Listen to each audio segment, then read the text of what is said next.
Anterolateral rotatory instability. We have heard a lot about this during the last couple of years, and so I hope to shed some light in this area.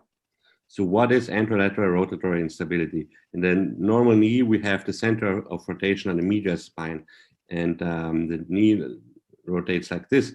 If we tear our ACL, our center of rotation moves further medially, and the lateral compartment gets a larger lever arm and rotates and translates more.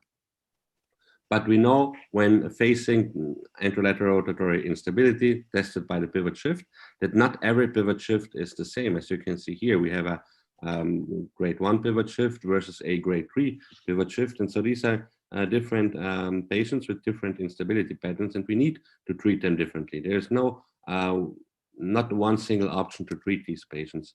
And this has been shown already many years ago, 20 years ago, but nobody recognized it, shown by Andrew Amis. And he showed in his 10 cases that the instability pattern after an ACL injury varies largely amongst the different specimen or subjects. However, we also know if the patient has a positive pivot shift after ACL reconstruction, it correlates with our patient-reported outcomes, and to prevent from osteoarthritis, we aim to at least recreate physiologic knee laxity. And even if we are good with our ACL, at least 10 to 15% of our patients suffer from a persistent pivot shift or symptomatic instability.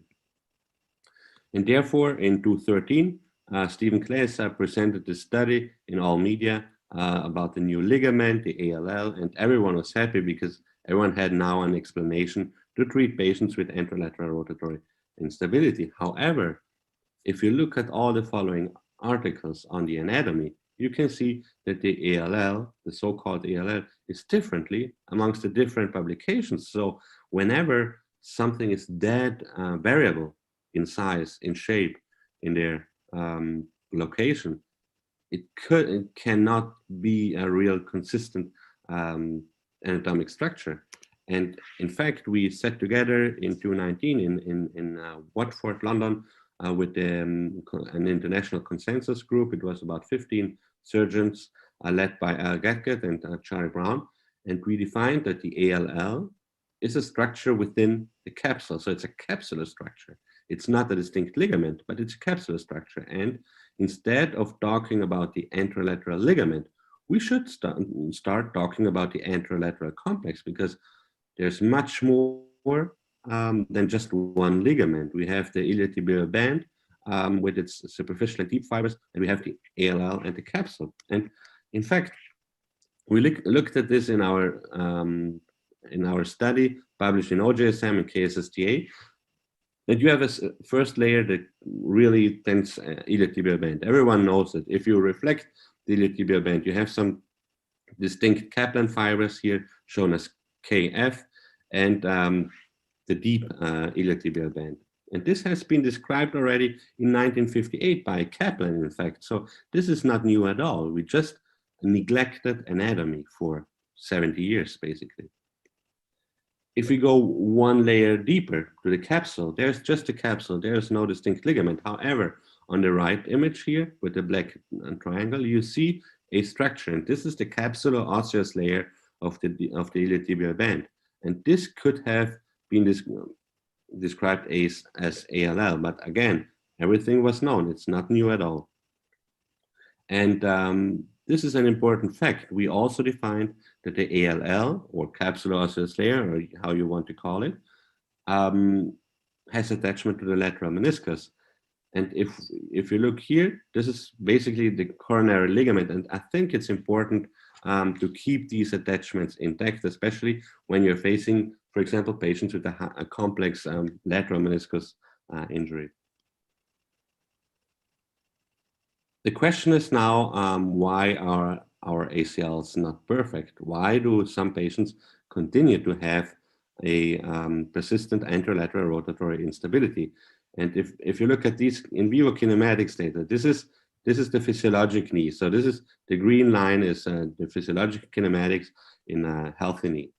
If you do a transtibial ACL reconstruction, commonly seen, or even a malplaced ACL, you see that the knees are rotated more internally. So the kinematics are not physiologic, they are pathologic. If you do a anatomic or close to anatomic ACL, you get very close to normal. Not always, not in every case, but you are very likely to hit the right spot. Whereas a non-anatomic ACL reconstruction is the biggest factor affecting anterolateral rotatory knee instability. So going back to the anterolateral ligament, and this was the first robotic study published in HSM 215 by Parsons. And they said, well, look at this. This is the contribution of the anterolateral ligament to prevent from a pivot shift. And they said, well, the contribution went up to 40–50%, which is enormous. So it was the explanation for the pivot shift. And in fact, in their clinical relevance, in the abstract, they said that the ALL must be associated with a pivot shift. And if patients have a pivot shift, look or watch out for a ALL injury.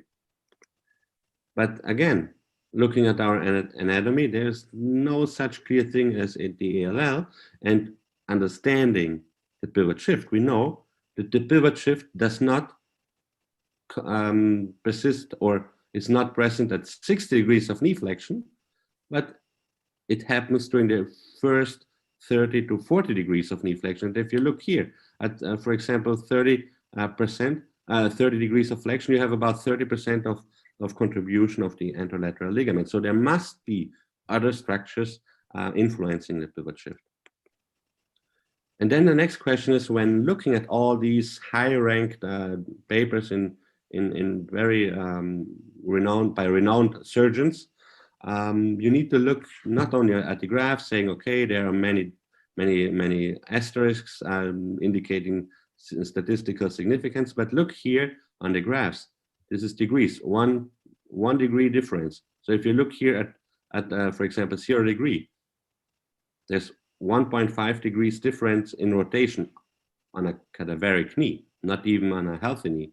Here, the largest difference here at 30 degrees of flexion, it's not even 3 degrees, so not even 4 degrees. So the question is this instability really clinically important, or is it just statistically significant? So just look at the graphs. And the next question is, and this is a study from HSS in New York, and it's an important study. They looked, when is the ALL important? Because they found that the ALL itself has just a minor role, 10–15%. And in fact, they looked, when does the ALL become taut? And they found you need to translate your tibia anteriorly by 15 to 20 millimeter to have the ALL functioning properly. And look at the image of Stephen Claes again. Here, the ALL is taut. Why? Because the tibia is subluxated anteriorly. So no knee is present like this in your clinical practice, I hope. So the question is, in a physiologic knee, is there a role for the anterolateral ligament? And in fact, it's not, because all these studies, they remove the iliotibial band before testing the ALL. And if you keep the iliotibial band here, you have, or all studies found that the iliotibial band is the most important stabilizer against anterolateral rotatory knee instability, whereas the ALL has a contribution of 10–15%. And this is what we observe clinically as well. So the question is, what are other factors influencing our instability pattern? Look at the posterolateral meniscus root. We know when the meniscus root is torn, the patients are present with a high-grade pivot shift. So before treating these patients with that anterolateral reconstruction, look at the meniscus root, look at the meniscus hypermobility. The next thing is, to me, the most important thing, because you can't work against bone. So you can't try to prevent excess laxity that is caused by a bone malformation. by a soft tissue reconstruction. It won't work in the long run. It may work in the short run, but it won't work in the long run. So whenever you are facing patients with a high posterior tibial slope, especially in the lateral compartment, these patients have a higher risk for a high-grade pivot shift. And if you see these patients, you should consider doing a slope-reducing osteotomy rather than a anterolateral reconstruction. Look at hyperlaxity and chronicity of ACL tears, as these influence our instability pattern. And the question now is, if you have this, what should we do? And if you look at this study by the Laprat group, they were saying that ALL reconstruction is perfect. You need to do ALL reconstruction in order to have physiologic kinematics, but 0 is their normal knee. And if you look at the yellow bars, this is the ALL reconstruction. You see that the knees are getting stiffer. Your kinematics are below 0, so the knees are getting stiffer. And the question is this clinically relevant again? And we found the same in our study. Whenever you are doing a ALL reconstruction or a tenodesis in a knee that is not excessively lax, you overconstrain knee kinematics. And this could cause excess tibiofemoral contact pressure, which could lead to early onset osteoarthritis as well. So in fact, this is a patient seen in our outpatient clinic. On the right-hand side, he got Macintosh reconstruction back in the 80s. On the left knee, he got a isolated ACL reconstruction. As you can see, his right knee is super stable. There is no pivot shift, there is no translation. But now look at his x-rays. So the right knee, status post Macintosh, lateral osteoarthritis, even a little bit medial osteoarthritis. And this is status post ACL reconstruction. There's just normal progression of OA, but no excessive OA. So try to not make the knee too stiff. And this has been shown also by the French guys, saying that if you do an anterolateral tenodesis in ACL reconstruction, about 60% are facing a lateral OA. But what is our current best clinical evidence? And this is a randomized study from Al Gatgut on more than 600 subjects. And they found in the 2 years follow-up that if you do an isolated ACL reconstruction in young active patients, they will fail in 11% of the cases, compared to only 4% if you do an anterolateral tenodesis according to Lemaire. So the number needed to treat to prevent one ACL re-tear is 14. So you have to do 14 tenodesis to prevent one re-tear. And this is, of course, important. This is clinically important because every ACL tear that we can prevent is a good ACL. So what are our indications? And we have just little evidence. Potential indications, and we do it very aggressively now in revision ACL cases. We do it sometimes in patients with an explosive pivot shift, which is rarely seen, in patients with generalized hyperlaxity, and especially in young patients that are planning to return to high-risk pivoting sports. So there are different techniques that you can do. I will explain our technique a little bit later on with a short video. The most important thing is when you are doing a tenodesis, don't pull your graft too tight. Don't pull the graft too tight because it will simply make the knee too stiff. I don't like the hamstring tendons for a anterolateral reconstruction because the tendons are too stiff. I like them to use a strip of the iliotibial band. It's not as stiff as the tendons. And so in summary, we know that all ACL injuries result in a anterolateral rotatory knee instability, and even a perfect ACL, which is the most important thing to prevent anterolateral rotatory knee instability, even a perfect reconstruction may result in a residual anterolateral rotatory instability. The ALL is not the only solution. It is a solution, but not the only solution. And we should rather talk about the anterolateral complex rather than anterolateral ligament, because we know there's the iliotibial band with its superficial and deep fibers, and that is the most important structure to restrain anterolateral rotatory knee instability.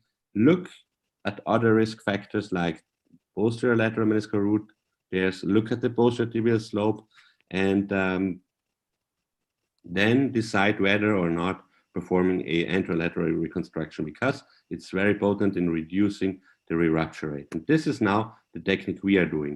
So we palpate the epicondyle, then we do an incision about 4 to 5 centimeters, then dissect down the soft tissue to the iliotibial band, which is seen very shortly. It's always this layer here with the bubbles. Then you palpate the girdous tubercle and make an incision in the posterior third of the iliotibial band. Go with your scissor proximally, but pay attention to not injure your lateral collateral ligament. And then we start preparing the area around the epicondyle and the lateral collateral ligament. So you can palpate the lateral collateral ligament with a shaver. We use the arthroscopic shaver to go down to remove this layer here. And when it starts bleeding, you're right on the right spot, actually. Then you identify your lateral collateral ligament, pass through a shuttle fiber like this. Be careful to not shuttle the fiber through your popliteus tendon. Then make another incision about 1 centimeter posterior and complete your dissection of the strip of the iliotibial band like this. So then you have a nice strip of the posterior third of the iliotibial band, which is distally attached, and then you just suture it up and pull it through or underneath the lateral collateral ligament as shown here. Boom. And then try to find the right spot. A little bit now we go anterior to the lateral epicondyle and posterior. This is now posterior and proximal. Now we go anterior and a little bit distal to have a better lever arm, and place a socket of about 6 to 7 millimeters according to the thickness of the graft, and fix it in about 20 to 30 degrees of flexion with neutral tibial rotation. Don't pull it too tight, and you will see it's easily. Then we try to close the iliotibial band as much as possible. Don't try to go all the way down to girdous tubercle because it won't work, and the patient will be fine at the end. So thank you very much.